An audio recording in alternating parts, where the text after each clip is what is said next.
ನಮಸ್ಕಾರ, ಎಲ್ಲರಿಗೂ ಕನ್ನಡತಿ ಅಡುಗೆ ಚಾನಲ್ಗೆ ಸ್ವಾಗತ. ಇಲ್ಲಿ ನಾನು ಒಂದು 100 ಗ್ರಾಮ್ ಆಗಷ್ಟು ಹಸಿ ಮೆಣಸಿನ್ಕಾಯಿ ತೊಗೊಂಡ್ಬಿಟ್ಟು ತೊಳೆದು ಕಾಟನ್ ಬಟ್ಟೆಯಿಂದ ಒರೆಸಿ ತುಪ್ಪನ ತೆಗೆದುಬಿಟ್ಟು ಈ ರೀತಿ ಒಂದರಲ್ಲಿ 2 ಭಾಗವಾಗಿ ಮಾಡ್ಕೊಂಡಿನ್ರಿ. ಇವು ಒಂದು ಚೂರು ಖಾರ ಇಲ್ಲರಿ, ಖಾರ ಇರ್ಲಾರ ಮೆಣಸಿನ್ಕಾಯಿ ತೊಗೊರಿ.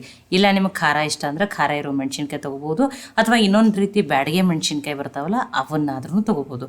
ಇವತ್ತೊಂದು ಟೇಸ್ಟಿಯಾಗಿರುವಂಥ ಮೆಣಸಿನ್ಕಾಯಿ ಫ್ರೈಯನ್ನು ಮಾಡೋಣ್ರಿ. ಇದು 100 ಗ್ರಾಮ್ ಆಗಷ್ಟು ಮೆಣಸಿನ್ಕಾಯಿನ ತೊಗೊಂಡಿದ್ದೀನಿ. ಇದು ನಾನು ಕತಕ ಸೈಡಿಗೆ ಇಡ್ತೀನಿ ರೀ. ಈಗ ಒಂದು ಮಸಾಲೆ ರೆಡಿ ಮಾಡ್ಕೊತೀನಿ. ಮಸಾಲೆಗೆ ಇಲ್ಲಿ 1 ಸ್ಪೂನ್ ಆಗಷ್ಟೇ ಧನಿಯಾ ಅಥವಾ ಕೊತ್ತಂಬರಿ ಬೀಜ ಹಾಕ್ತಾಯಿದ್ದೀನಿ, 1 ಸ್ಪೂನ್ ಆಗಷ್ಟೇ ಸೊಂಪನ್ನು ಹಾಕ್ತಾಯಿದ್ದೀನಿ, 1 ಸ್ಪೂನ್ ಆಗಷ್ಟೇ ಸಾಸಿವೆಯನ್ನು ಹಾಕ್ತಾಯಿದ್ದೀನಿ, 1 ಸ್ಪೂನ್ ಆಗಷ್ಟೇ ಜೀರಿಗೆಯನ್ನು ಹಾಕ್ತಾಯಿದ್ದೀನಿ. ಇದನ್ನು ಲೋ ಫ್ಲೇಮ್ದಲ್ಲಿ ಇಟ್ಟನೆ ಈ ಎಲ್ಲ ಮಸಾಲೆಯನ್ನು ಹುರಿದು ಬಿಡ್ತವ್ರಿ. ನೋಡಿ, ಲೈಟಾಗಿ ಕಲರ್ ಚೇಂಜ್ ಆಗೋರಿಗೆ ಅಷ್ಟೇ ಹುರಿರಿ. ಮೀಡಿಯಮ್ ಅಥವಾ ಹೈ ಫ್ಲೇಮ್ದಲ್ಲಿ ಇಡಬೇಡ್ರಿ. ಸೀದ್ ಹೋಯ್ತು ಅಂದ್ರೆ ಅಥವಾ ಏನಾಗ್ತದೆ ರೀ, ಹೊತ್ತಿತ್ತಂದ್ರೆ ಕೈ ಟೇಸ್ಟ್ ಬರ್ತದೆ ನೋಡಿರಿ. ನೋಡಿ, ಅದಕ್ಕೆ ನೀವು ಇದನ್ನೇನು ಮಾಡಿರಿ, ಲೋ ಫ್ಲೇಮ್ದಲ್ಲಿಟ್ಟನೆ ಚೆನ್ನಾಗಿ ಮಸಾಲೆಯನ್ನು ಹುರಿದ್ಬಿಟ್ಟು ತಗೋರಿ. ಈಗ ಮಸಾಲೆ ಏನಾಗಿದೆ ಇದೆಲ್ಲನೂ ಹುರಿದ್ರಿ. ಈಗ ಇದನ್ನೇನು ಮಾಡ್ತಿದ್ದೀನಿ, ಬೇರೆ ಪ್ಲೇಟಿಗೆ ಹಾಕೋತೀನಿ ರೀ. ಇದು ಒಂದು ಚೂರು ಆರ್ಲಿರಿ. ಆರಿದ್ಮೇಲೆ ಇದನ್ನು ಮಿಕ್ಸಿಗೆ ಹಾಕೋತೀನಿ. ನೋಡಿ, ಇದನ್ನು ಫೈನ ಪೌಡ್ರ್ ಮಾಡಬಾರ್ದು ರೀ, ಸ್ವಲ್ಪ ತರಿಯಾಗಿನೇ ಏನು ಮಾಡ್ಕೋಬೇಕು, ಗ್ರೈಂಡ್ ಮಾಡ್ಕೊಂಡು ಬರ್ಬೇಕು ನೋಡಿರಿ. ನೋಡಿ, ಸ್ವಲ್ಪ ತರಿಯಾಗಿ ಇದೇ ರೀತಿಯೇ ಇರಬೇಕು, ಫೈನ್ ಪೌಡ್ರ್ ಮಾಡಬೇಡ್ರಿ. ಈಗ ಮಸಾಲೆ ರೆಡಿ ಆಗೈತಿ, ಇದನ್ನು ಸೈಡಿಗೆ ಇಡ್ತೀನಿ. ಈಗ ಮೆಣಸಿನ್ಕಾಯಿ ಫ್ರೈಯನ್ನು ಮಾಡೋಣ್ರಿ. ಇದಕ್ಕೊಂದು 3 ಸ್ಪೂನ್ ಆಗಷ್ಟೇ ಕಡಾಯಿಗೆ 3 ಸ್ಪೂನ್ ಆಗಷ್ಟೇ ಎಣ್ಣೆನ ಹಾಕ್ತಾಯಿದ್ದೀನಿ. ಎಣ್ಣೆ ಕಾಯಿಲ್ರಿ. ಎಣ್ಣೆ ಕಾಯ್ದ ಮೇಲೆ ಸಣ್ಣ ಸ್ಪೂನಿಂದನೇ ಅರ್ಧ ಸ್ಪೂನ್ ಆಗಷ್ಟೇ ಸಾಸಿವೆ, ಅರ್ಧ ಟೀ ಸ್ಪೂನ್ ಆಗಷ್ಟೇ ಅಜ್ವಾನ್ ಅಥವಾ ಓಂಕಾಳನ್ನು ಹಾಕ್ತಾಯಿದ್ದೀನಿ, 1/4 ಟೀ ಸ್ಪೂನ್ ಆಗಷ್ಟೇ ಇಂಗನ್ನು ಹಾಕಿದ್ದೀನಿ ರೀ. ಲೋ ಫ್ಲೇಮ್ದಲ್ಲಿ ಇಟ್ಟನೆ ಹಾಕ್ರಿ. ಅದು ಹಿಂಗೆ ಒಂದು ಕ್ಲಿಪ್ಪು ಮಿಸ್ ಆಗಿದ್ರಿ. ಹಿಂಗೆ ಫ್ರೈ ಆದಮೇಲೆ ಆ ಮೆಣಸಿನ್ಕಾಯಿನ ಹಾಕ್ತಾಯಿದ್ದೀನಿ. ಹೈ ಫ್ಲೇಮ್ದಲ್ಲಿ ಇಟ್ಟನೆ ಆ ಮೆಣಸಿನ್ಕಾಯಿನ ಹುರಿದ್ಬಿಟ್ಟು ತೊಗೋತೀನಿ ನೋಡಿರಿ. ಆ ಮೆಣಸಿನ್ಕಾಯಿ ಮೇಲೆ ಸ್ಪಾಟ್ಸ್ ಬರೋವರೆಗೂ ಹುರಿದ್ಬಿಟ್ಟು ತೊಗೋತೀನಿ. ಈ ರೀತಿ ನೀವು ಮೆಣಸಿನ್ಕಾಯಿ ಫ್ರೈ ಮಾಡ್ರಂದ್ರೆ 2 ರೊಟ್ಟಿ ತಿನ್ನೋರು 4 ರೊಟ್ಟಿ ತಿಂತಾರೆ ನೋಡಿರಿ. ನೋಡಿ, 1 ನಿಮಿಷ ಆಗಷ್ಟೇ ಹುರ್ಕೊಂಡಿದ್ದೀನಿ, ಬೇಗನೆ ಹುರಿದ್ಬಿಡ್ತಾವೆ. ನೋಡಿ, ಖಾರ ನೀವು ನೋಡಿಬಿಟ್ಟು ತೊಗೊರಿ. ತುಂಬ ಖಾರ ಇರೋ ಮೆಣಸಿನ್ಕಾಯಿನ ತೊಗೊಬೇಡ್ರಿ, ಕಡಿಮೆ ಖಾರ ಇರೋ ಮೆಣಸಿನ್ಕಾಯಿನೇ ತೊಗೊರಿ. ನೋಡಿ, ಮೆಣಸಿನ್ಕಾಯಿ ಎಲ್ಲನೂ ಹುರಿದವ. ಅವನ್ನೇನು ಮಾಡ್ತೀನಿ ರೀ, ಎಲ್ಲದನ್ನೂ ಹುರಿದಿರೋ ಮೆಣಸಿನ್ಕಾಯಿನ ಸೈಡಿಗೆ ಸರಿಸ್ತೀನಿ. ಸ್ವಲ್ಪ ಮಧ್ಯಕ್ಕೆ ಅದೇನಾಗ್ತದೆ, ಉಳಿದಿರುವ ಎಣ್ಣೆ ಅಲ್ಲಿ ಬರೋದು. ಇದಕ್ಕೆ ನಾನಿಲ್ಲಿ 1 ಸ್ಪೂನ್ ಆಗಷ್ಟೇ ಕಡಲೆಬೇಳೆ ಹಿಟ್ಟನ್ನು ಹಾಕ್ತಾಯಿದ್ದೀನಿ. ಆ ಉಳಿದಿರುವ ಎಣ್ಣೆಯಲ್ಲೇ ಕಡಲೆಬೇಳೆ ಹಿಟ್ಟು ನೋಡಿರಿ, ಆ ಎಣ್ಣೆಯಲ್ಲಿ ಚೆನ್ನಾಗಿ ಹುರಿಬೇಕು ನೋಡಿರಿ.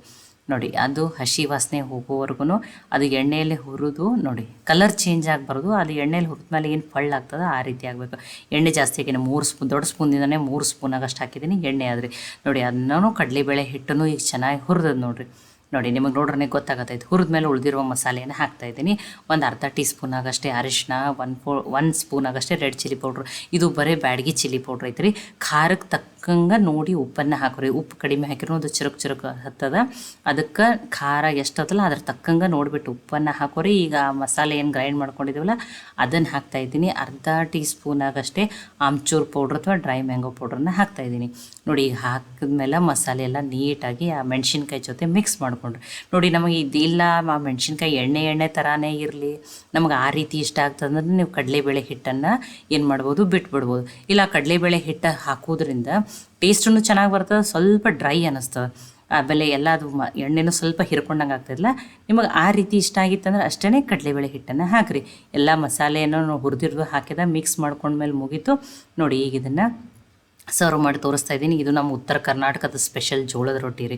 ಈ ಜೋಳದ ರೊಟ್ಟಿ ಜೊತೆ ಈ ಮೆಣಸಿನ್ಕಾಯಿ ಫ್ರೈ ಅಂತೂ ಬೆಸ್ಟ್ ಕಾಂಬಿನೇಷನ್ ರೀ. ನನಗಂತೂ ತುಂಬಾ ಇಷ್ಟ ಆಗ್ತದೆ. ನೀವು ಜೋಳದ ರೊಟ್ಟಿ ಜೊತೆ ತಿನ್ಬೇಕತ್ತೇನಿಲ್ಲ, ಇದನ್ನು ಚಪಾತಿ, ಪರಾಠ ಜೊತೆ, ರಾಗಿ ರೊಟ್ಟಿ, ಅಕ್ಕಿ ರೊಟ್ಟಿ ಎಲ್ಲದಕ್ಕೂ ಬೆಸ್ಟ್ ಕಾಂಬಿನೇಷನ್ ರೀ. ನೋಡಿ, ನಾವು ಉತ್ತರ ಕರ್ನಾಟಕದ ಜನ ಬೇಸಿಗೆಯಲ್ಲಿ ಮಾವಿನಕಾಯಿ ಚಟ್ನಿ, ಪುಂಡಿಪಲ್ಲೆ ಚಟ್ನಿ ಮಾಡೋದು ಜಾಸ್ತಿ. ನಾನು ಮಾವಿನಕಾಯಿ ಚಟ್ನಿನೂ ಮಾಡ್ಕೊಂಡಿದ್ದೆ. ಈ ಮೆಣಸಿನ್ಕಾಯಿ ಫ್ರೈ, ರೊಟ್ಟಿ, ಮಾವಿನಕಾಯಿ ಚಟ್ನಿ ಅಂತೂ ಬೆಸ್ಟ್ ಕಾಂಬಿನೇಷನ್ ನೋಡಿರಿ.